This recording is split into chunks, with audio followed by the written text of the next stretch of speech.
je veux évoquer un petit livre, un texte bref, presque sec, qui pourtant contient une force capable de remettre une vie entière en mouvement. C'est un texte qui ne distrait pas, qui ne console pas à bon compte, mais qui est clair, et qui, en ce début d'année 2026, nous parle avec une intensité presque douloureuse. Il s'agit de la mort d'Ivan Ilitch, de Léon Tolstoï. Ne vous laissez pas tromper par le titre, ce n'est pas un livre sur la mort, c'est un livre sur la vie telle qu'on la rate, sur la vie telle qu'on peut la reprendre, même au bord du gouffre. Et surtout, sur ce mensonge tranquille qui nous habite souvent, l'idée que la mort concerne les autres. Ivan Ilitch n'est ni un héros, ni un monstre. C'est un homme comme il faut. Il a fait ce qu'on lui a appris à faire. Réussir, monter, être bien vu, être à sa place. Il aime les choses correctes. La carrière, l'appartement qu'on aménage avec goût, les relations utiles, la conversation qui ne dérange pas.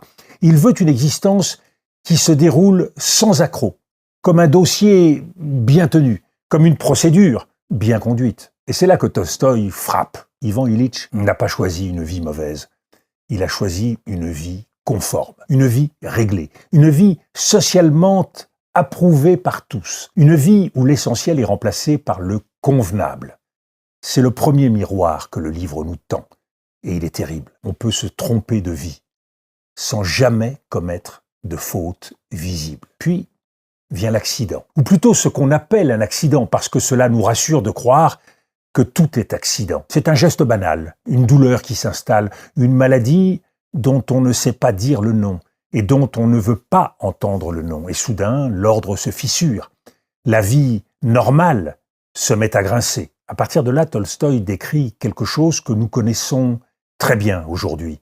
L'angoisse qui se heurte aux façades. Il y a d'abord le monde médical avec sa compétence, ses diagnostics, ses mots savants. Et souvent cette impression, pour celui qui souffre, d'être transformé en cas, en objet, en dossier. Ivan Ilitch sent qu'on parle autour de lui sans parler de lui, que l'on traite son corps, mais qu'on évite la vérité qui le traverse. Et il y a en face le monde social, la famille, les proches, les collègues.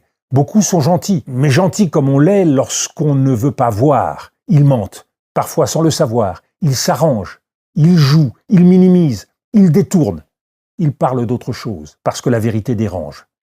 Parce que la mort a quelque chose d'indécent dans une société qui veut que tout reste présentable. Ici, Tolstoï met à nu un mécanisme universel, la solitude du mourant. Non pas seulement la solitude physique, mais la solitude métaphysique, celle d'être le seul à savoir et d'être entouré de gens qui font comme si. Et c'est là que le texte devient, à mes yeux, un petit manuel d'humanité. Car au milieu de cette comédie de l'évitement, il y a une figure qui se lève. Gerasim, le serviteur, un homme simple, un homme fatigué, lui aussi, mais un homme vrai. Gerasim ne ment pas, il ne joue pas, il ne s'indigne pas de la maladie comme d'une faute de goût, il aide, il tient, il porte, il reste, il apporte à Ivan Ilitch ce que personne d'autre ne lui apporte.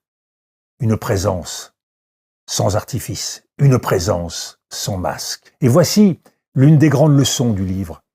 Dans les moments où tout s'effondre, ce qui sauve n'est pas la performance. Ce qui sauve n'est pas le statut social.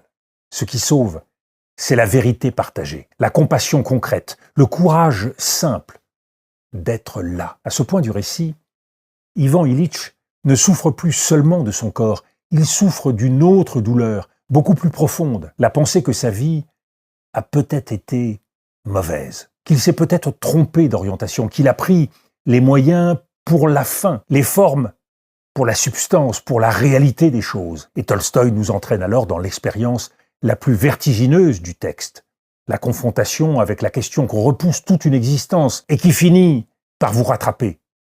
Non pas en théorie, mais dans votre chair. Ai-je vraiment vécu? C'est ici que le livre devient un texte pour aujourd'hui.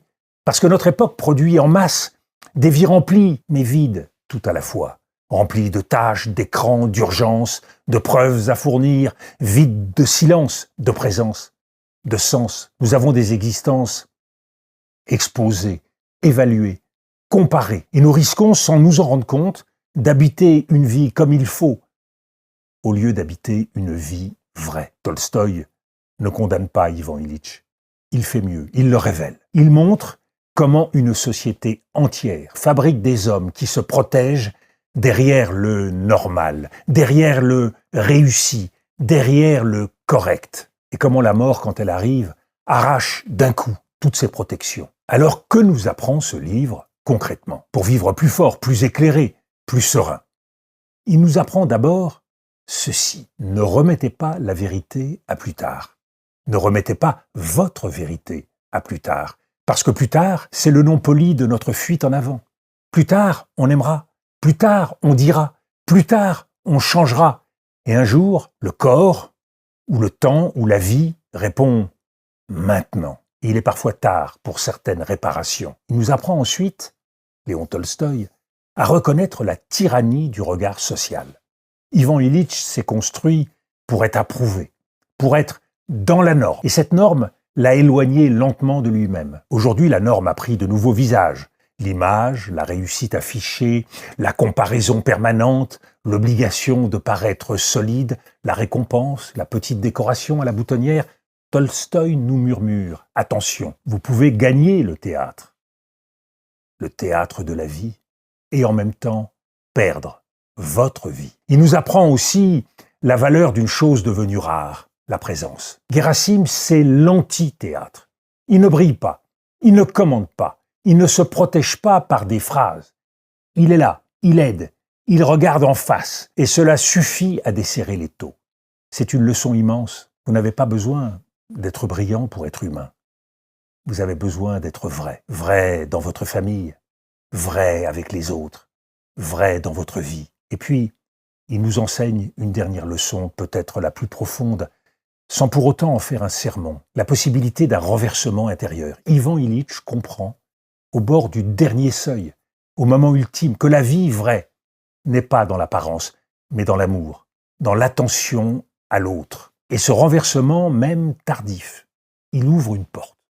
Il y a une manière de mourir qui est une manière enfin de comprendre comment il aurait fallu vivre. Voilà pourquoi il faut relire La mort d'Ivan Ilitch aujourd'hui.